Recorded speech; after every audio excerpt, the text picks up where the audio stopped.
El principio de exclusión gravitacional. La morfología de un campo neuronal proveniente de un cerebro de neurosintergia elevada es tal que altera las características organizacionales del campo cuántico, dando lugar a una zona del espacio independiente de la fuerza gravitatoria. En otras palabras, se determina una exclusión de una zona del espacio y las ondas gravitacionales no penetran en ella. La fuerza gravitacional es una alteración de la organización sintérgica del espacio. Cualquier zona de este último, es decir, del espacio, que manifieste alteraciones en su sintergia, dará lugar a una fuerza gravitatoria. Una sintergia espacial elevada equivale a una homogeneización del espacio debido a un incremento colosal de redundancia informacional. En este espacio, la gravedad no existe. Cualquier medio que incremente la sintergia del espacio provocará una zona gravitatoria en el mismo. El incremento de redundancia equivale a una homogeneización porque se incrementa enormemente la correlación entre quantums mínimo de espacio, CMES, y esto ocurre cuando se incrementa la frecuencia vibracional de cada CME. Un campo neuronal proveniente de un cerebro funcionando en una sintergia elevada incrementa la sintergia del espacio que lo rodea. De esta forma, ese espacio actúa como una barrera para la intromisión de cualesquiera onda gravitatoria. Así, una zona del espacio se transforma en agravitacional y todo lo que se encuentra en esa zona quedará libre de influencias gravitatorias. A este fenómeno lo llamaré principio de exclusión gravitacional, PEG. El PEG es lo que permite la levitación humana. Esta ocurre cuando la conciencia humana se aproxima a la unidad. Esto es así porque la conciencia de unidad es la máxima inclusión y por tanto el sistema nervioso que la manifiesta es aquel que logra activar los algoritmos neuronales más poderosos. El PEG es, pues, un subproducto de la organización sintérgica. El factor de direccionalidad. En repetidas ocasiones he mencionado que la aparición de la experiencia requiere, además de dos campos energéticos en interacción, un tercer elemento al que denomino factor de direccionalidad. Sin este último factor no sería posible explicar el carácter específico y espacialmente localizado de la experiencia. La experiencia, en otras palabras, puede surgir en cualquier zona de interacción de los dos campos energéticos y además simultáneamente en varias localizaciones. El que esto no ocurra así resulta del haber aprendido a considerar como posible una sola localización y de haber aprendido a considerar como imposible la simultaneidad. Si el aprendizaje de direccionalidad hubiera sido diferente, la experiencia no sería la que la mayoría de nosotros vive como normal. De hecho, Carlos Castaneda, en Relatos de Poder, reporta vivencias de ausencia de direccionalidad y por lo tanto de aparición de la experiencia en diferentes localizaciones del espacio y en situaciones de simultaneidad. Después de una experiencia en la que el mismo Castaneda se vive desintegrado en decenas de conciencias, Don Juan lo explica. El secreto del doble radica en la burbuja de la percepción, que en tu caso estaba aquella noche en lo alto del peñasco y en el fondo del barranco al mismo tiempo. El racimo de sentimientos puede agruparse al instante en cualquier parte. En otras palabras, podemos percibir a la vez el aquí y el allí. Lo que aquí llamo direccionalidad, Don Juan lo denomina voluntad. Lo que Don Juan denomina nahual, yo lo llamo campo cuántico. La relación entre voluntad y nahual o entre direccionalidad y campo cuántico para la creación de una experiencia unificada queda descrita en los relatos de poder de la siguiente forma. No hay manera de referirse a lo desconocido. Uno solo puede presenciarlo. La explicación de los brujos dice que cada uno de nosotros tiene un centro desde el cual podemos presenciar el Nahual, la voluntad. Así un guerrero puede aventurarse en el Nahual y dejar que su racimo se organice y se reorganice en todas las formas posibles.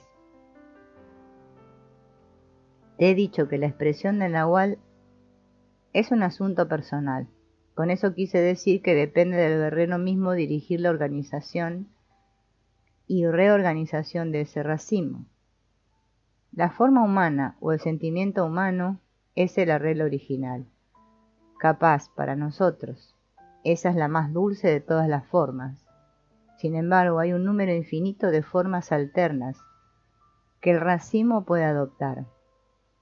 Te he dicho que un brujo puede adoptar la forma que quiera. Eso es cierto.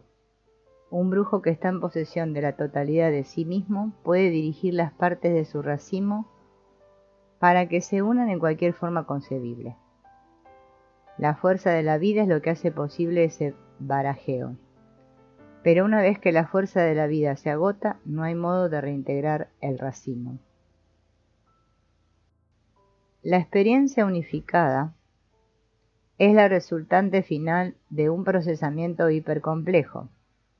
Cada nivel de procesamiento es una experiencia diferente al resto. Los circuitos de convergencia unifican todas esas experiencias en una sola, y obviamente la unificación puede variar de la misma forma que su resultante. En la siguiente descripción, don Juan explica su conocimiento del ser unificado. Esta es la explicación de los brujos. El Nahual es lo impronunciable. Todos los sentimientos y todos los seres y todos los uno mismos que son posibles flotan en él para siempre, como barcas, apacibles y constantes. Entonces la goma de la vida pega a algunos de ellos. Cuando la goma de la vida pega a esos sentimientos se crea un ser que pierde el sentido de su verdadera naturaleza y se ciega con el brillo y el clamor del área donde están los seres, el tonal. El tonal es donde existe toda la organización unificada. Un ser entra al tonal una vez que la fuerza de la vida ha unido los sentimientos que se necesitan. Una vez te dije que el tonal empieza al nacer y termina al morir. Lo dije porque sé que apenas la fuerza de la vida deja el cuerpo, todos esos pedazos aislados o que forman el racimo se desintegran y regresan al sitio de donde vinieron, el Nahual. Lo que un guerrero hace al viajar a lo desconocido se parece mucho a la muerte, excepto que su racimo de sentimientos aislados no se desintegra, sino que se expande un poco sin perder la unión.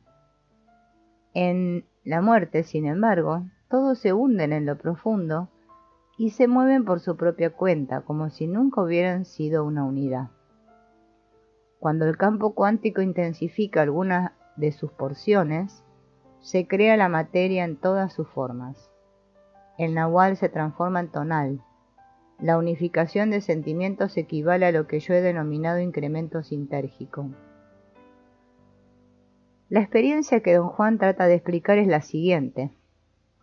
Experimenté nuevamente las sensaciones de ser arrojado, girar y caer a la tremenda velocidad. Luego estallé, me desintegré. Algo se dio en mí. Soltó algo que yo había retenido toda mi vida. Me di perfecta cuenta entonces de que mi reserva secreta había sido perforada y se veía sin restricciones. Ya no había la dulce unidad que llamo yo. No había nada y sin embargo esa nada estaba llena. No era luz ni oscuridad, calor ni frío, agradable ni desagradable. Yo no me movía ni flotaba, ni me hallaba estacionario, tampoco era una unidad, un yo mismo, como estoy acostumbrado a hacerlo. Yo era una miríada de yo mismos, y todos eran yo, una colonia de unidades independientes que tenían una alianza especial entre sí e inevitablemente se unirían para integrar una sola conciencia, mi conciencia humana. No era que yo supiese sin duda alguna, porque no sabía nada con lo que hubiera podido saber, pero todos mis yo mismos sabían que el yo de mi mundo familiar era una colonia, un conglomerado de sentimientos separados e independientes que poseían una inflexible solidaridad mutua. La solidaridad inflexible de mis incontables conciencias, la alianza mutua de esas partes, era mi fuerza vital. Una manera de describir aquella sensación unificada sería decir que las pepitas de conciencia se hallaban dispersas, cada una posee la conciencia de sí misma y ninguna predominaba más que la otra. Entonces algo las agitaba, y se reunían para emerger en una zona donde todas tenían que juntarse en un bloque, el yo que conozco.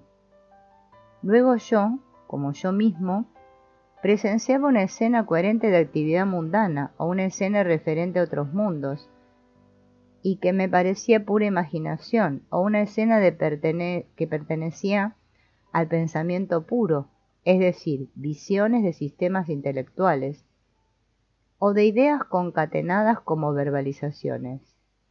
Después de cada una de esas visiones coherentes, el yo se desintegraba y volvía a no ser nada.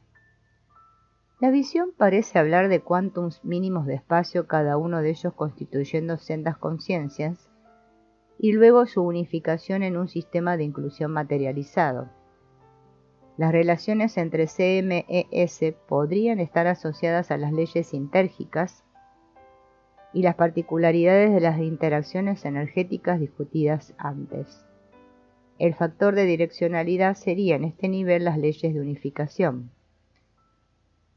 En el nivel de la interacción del campo neuronal con la organización sintérgica del espacio como sustrato de la experiencia, el factor de direccionalidad parecería estar íntimamente ligado a la lógica de interacción de porciones del campo. Un ejemplo muy fundamental en este sentido es las leyes de interacción entre partículas elementales. La relación de atracción entre cargas opuestas y de repulsión entre iguales es en sí misma el factor de direccionalidad en este nivel elemental. Para morfologías tan complejas como las asociadas con el campo neuronal y el campo cuántico, el factor de direccionalidad parecería dado por características de interacción dependientes de una multitud de factores, los que solo podrán analizarse si el campo neuronal en su interacción con el campo cuántico pudiese ser registrado. Por ahora es necesario repetir que el factor de direccionalidad determina la zona de interacción en la cual surge la experiencia. La creación de las conciencias debe estar también fundamentada en ese factor de direccionalidad y sus operaciones y características. El principio terciario. Las diferentes evidencias que indican que la experiencia puede crearse en una atemporalidad total son otras tantas demostraciones de que más allá de todo principio físico conocido, la experiencia y la conciencia tienen vida propia y son en sí mismas existentes sin sustrato. Antes postulé tal independencia y advertí que no es la materia la que se transforma en experiencia y conciencia, sino la conciencia es la creadora de lo material. En el cerebro consciente afirmé que el sistema nervioso es en realidad una antena hipercompleja para la conciencia, manifestando a ésta como experiencia humana temporal. Ahora mencionaré las evidencias de atemporalidad y analizaré lo que he dado en llamar principio terciario. En este último, la conciencia adquiere conciencia de su realidad atemporal y de su identidad como unidad con el todo. La primera evidencia de atemporalidad se da en la técnica denominada parar el tiempo. En ella, un sujeto entrenado a detener perceptualmente el movimiento del segundero de un reloj reporta que durante tal detención persiste la conciencia y la experiencia continua, aunque en un contexto completamente distinto al usual. En realidad, la experiencia durante esta detención se caracteriza por su contenido abstracto y por su aceleración. Esta evidencia se ha replicado un número considerable de veces, por lo que su realidad no deja lugar a dudas. La segunda evidencia la constituye la experiencia de trascender, observada en los periodos de clímax durante la meditación. Aquí el sujeto aleja su experiencia de todo contexto temporal y espacial, de tal forma que puede vivir experiencias de una duración subjetiva colosal, mientras el tiempo objetivo, medido con un reloj, es insignificante. La tercera evidencia está contenida en la descripción de la experiencia durante los llamados desdoblamientos, exteriorizaciones o viajes astrales, y en la vivencia de pacientes terminales. Aquí la experiencia pierde toda relación temporal y se convierte en experiencia en sí.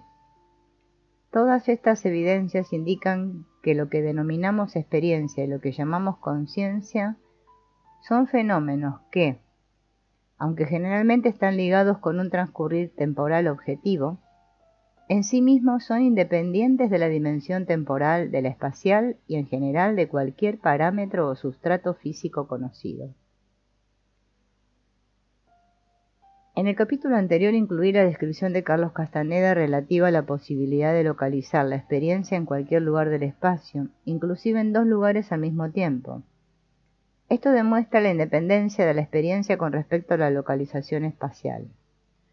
Evidencias como esta están de acuerdo en que la experiencia surge como resultado de la interacción de campos en cualquier zona del espacio. Sin embargo, a pesar de estas relaciones entre la interacción de campos y la experiencia en sí, existe un abismo inconmensurable. En realidad, y en fundamento, el único sustrato posible para la conciencia es el mismo campo cuántico. Esta es una unidad absoluta, indiferenciada e indivisible. Durante el desarrollo ontogenético, la conciencia surge de ese campo y poco a poco el sistema nervioso actúa para decodificarlo. En otras palabras, la conciencia en sí es el campo, el que es penetrado por un cerebro vivo para lograr su transformación a códigos neuronales. Las primeras etapas del desarrollo de un ser humano se caracterizan por un contacto indiferenciado con la unidad, el campo cuántico. En este estadio existe la experiencia en sí, sin asignación de contenidos lógicos. Es esta etapa lo que los psicoanalistas denominan proceso primario.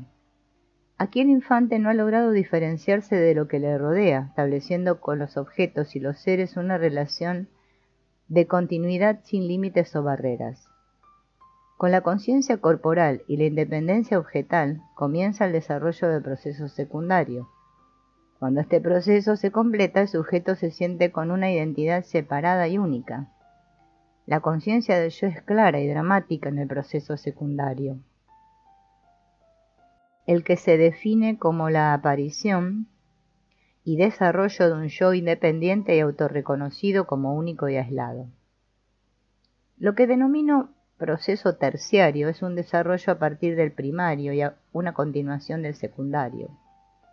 El proceso terciario es el contacto vivencial con el campo cuántico y la ausencia de una identidad yoica separada del resto de objetos y seres. En el proceso terciario, el adulto retorna al proceso primario, pero con una clara conciencia de unidad. Es necesario completar el proceso primario y el secundario para penetrar en el terciario. Esto es así porque la verdadera conciencia de unidad es conciencia y es unidad. En el proceso primario solamente existe unidad, y en el secundario, ésta se sacrifica en aras del logro de la identidad separada. Solamente cuando la inutilidad de tal separación es vivida, la penetración a lo terciario se hace posible. El proceso terciario trae como consecuencia la vivencia de la realidad como conjunto de todas las experiencias y la consideración de que nada es irreal.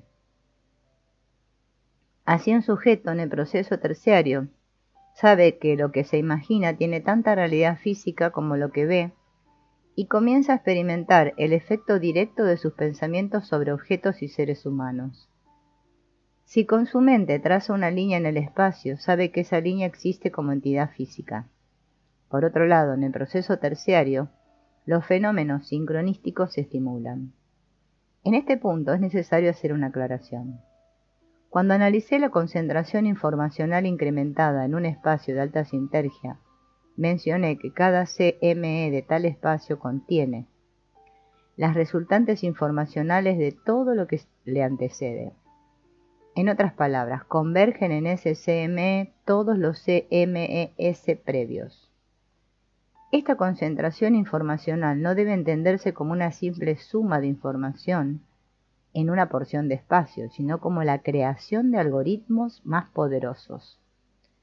En otras palabras, el manejo informacional en porciones de alta sinergia es en realidad una transformación algorítmica. Una porción de espacio difiere de otra, precisamente en el carácter de los algoritmos energéticos que la conforman. En un espacio de alta sinergia, el algoritmo energético será aquel que con mayor propiedad unifique en una misma organización energética lo previamente disperso. Esta característica es la que explica la relación entre elevada sinergia y sincronicidad. En esta última, relaciones entre eventos aparentemente desconectados entre sí aparecen y se manifiestan. Una conciencia basada en una neurosinergia elevada no solamente vive los eventos como conectados entre sí, sino que determina relaciones y conexiones entre ellos. Precisamente por estar basada en una neurosinergia elevada, la conciencia, funcionando en principio terciario, tiene acceso a fenómenos de unificación como el mencionado de sincronicidad. El ser y la simetría local y global. Existe la experiencia pura, pero no la conciencia pura. La conciencia siempre es de contenidos. La experiencia puede ser en sí misma. La técnica para llegar a la experiencia pura consiste en una identificación total con lo percibido. Se transforma al observador en observado y lo único que persiste es la experiencia en sí, sin un sujeto que la perciba. El mantenimiento de la experiencia pura es extremadamente complejo. Son necesarios aprendizajes terribles, en los cuales el mundo enseña a no perderse en trampas inútiles y desventajosas. En otras palabras, a transformar lo que la física denomina simetrías globales en simetrías locales, introduciendo campos inclusivos. Esta transformación es lo que permite mantener invariante al ser a pesar de todas las transformaciones. Quiero decir que, aun cuando la transformación implique el logro de la experiencia pura, el ser y la conciencia persisten. La conciencia es la que posee el carácter y manifiesta el proceso de simetría local. La experiencia pura es una simetría global mantenida invariante por la introducción del campo de la conciencia como simetría local. La conciencia es un invariante que se mantiene a pesar de cualquier transformación cuando su carácter simétrico se manifiesta. La experiencia es la transformación y el cambio, la conciencia mantiene la constancia del ser. Es lo que ocurre cuando se forma el carácter.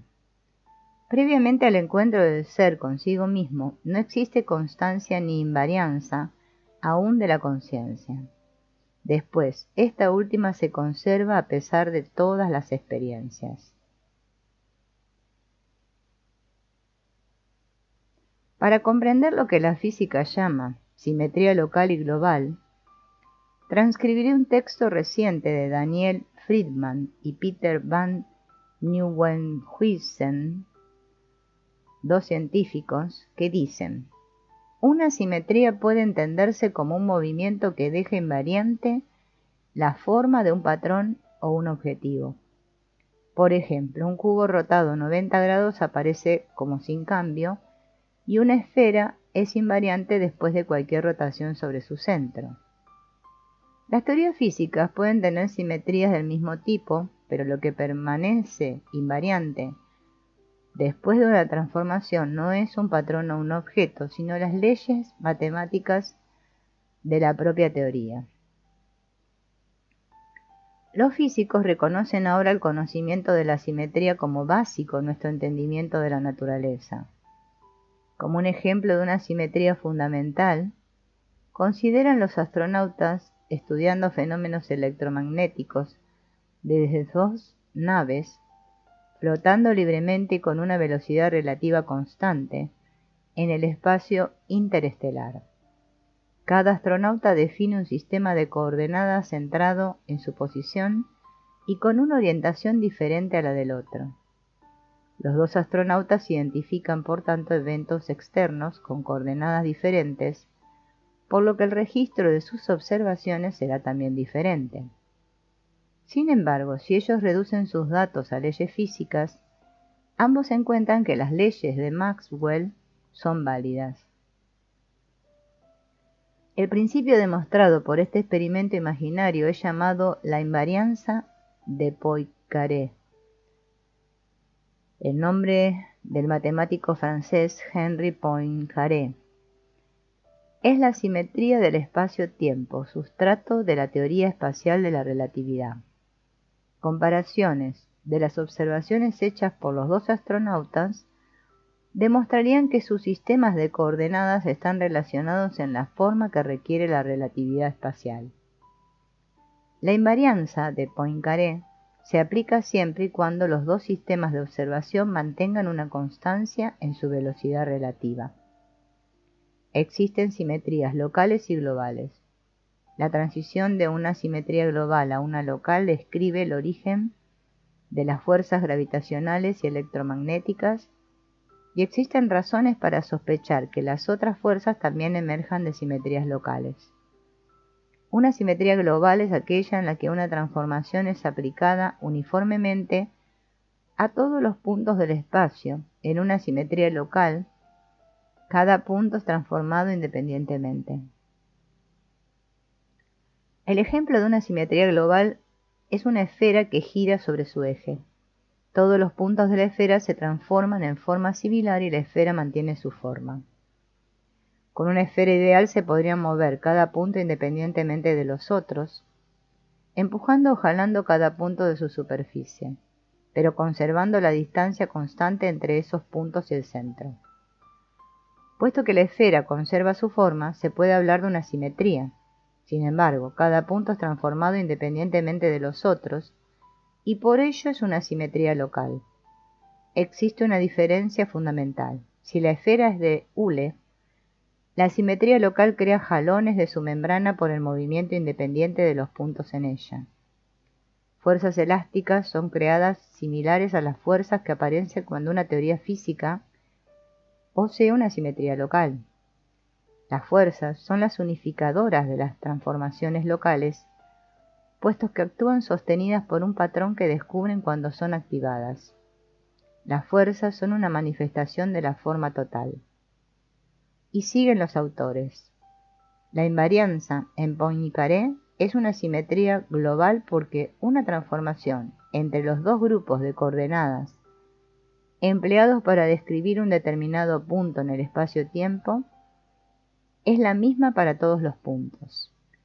Una limitación mucho más fuerte para la invarianza local de Poincaré es establecida al requerir que las leyes de la física conserven su misma forma cuando las coordenadas de cada punto son transformadas en forma independiente. Este cambio es equivalente a dejar que los dos observadores tengan movimientos acelerados uno con respecto al otro. A primera vista parecería que los observadores en estas circunstancias no derivaran las mismas leyes de la física porque un observador en aceleración perciba fuerzas ficticias como la fuerza centrífuga o el movimiento rotacional. Einstein reconoció que las fuerzas ficticias inducidas por la aceleración están cercanamente relacionadas a las fuerzas gravitacionales asociadas con masas. Demostró que las leyes de la física pueden mantenerse invariantes si un campo gravitacional es introducido a las ecuaciones. El resultado es la teoría general de la relatividad. Este ejemplo ilustra la poderosa y generalizada característica de la relación entre simetrías globales y locales. Si un grupo de leyes físicas es invariante en una simetría global, el requerimiento más poderoso de invarianza bajo una simetría local solo puede resolverse introduciendo nuevos campos, los que dan lugar a nuevas fuerzas. La invarianza del ser es precisamente la existencia de un nuevo campo. Un algoritmo neuronal de alta sinergia equivale a una teoría física que se mantiene invariante a pesar de transformaciones de su contenido. De la misma forma, la conciencia se mantiene invariante a pesar de que ocurran transformaciones en la experiencia. Esto sucede a partir del momento en que el algoritmo neuronal sea de tan alta sinergia que se manifieste como omnipresente, altamente redundante e inclusivo. En otras palabras, cuando el ser se transforma en un modelo consciente de todo el universo. Su totalidad equivale a la creación de un nuevo campo de fuerzas. Lo mismo acontece con su capacidad inclusiva. La interacción de un campo neuronal con el campo cuántico es el nuevo campo de fuerzas necesario para mantener la simetría global de la conciencia y la local de la experiencia. La interacción implica la transformación de todos los puntos del espacio conservando, sin embargo, la forma fundamental de este como sustrato del campo cuántico. La decisión acerca de si la experiencia es la simetría global y la conciencia la local es extremadamente compleja. Si bien es verdad que la experiencia y las experiencias son alteraciones particulares del campo de la conciencia y por lo tanto crean fuerzas, la conciencia es el campo que las unifica, por lo que la experiencia debiera denominarse simetría global y la conciencia local. También es cierto que la conciencia es un caso particular de la experiencia pura, por lo que esta última es el campo que unifica a todas las experiencias, incluyendo la conciencia como una experiencia más.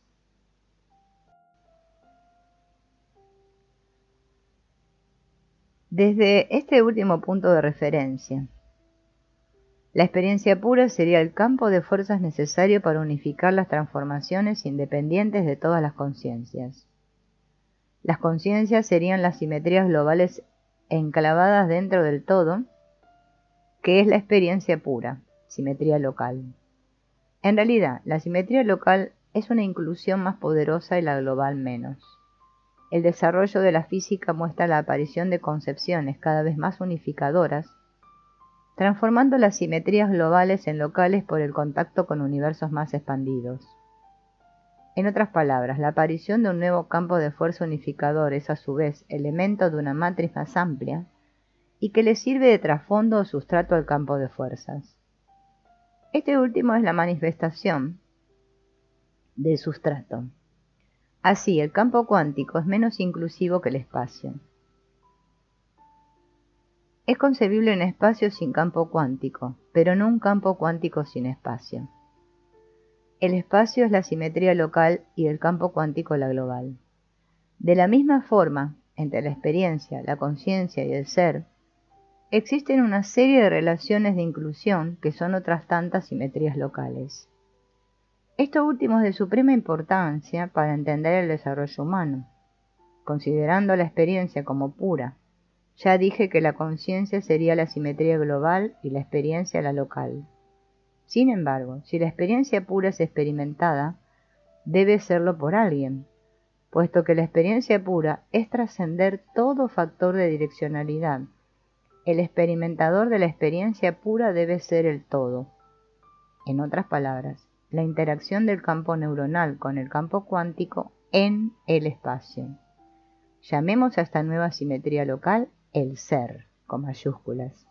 El ser con mayúsculas sería la interacción misma.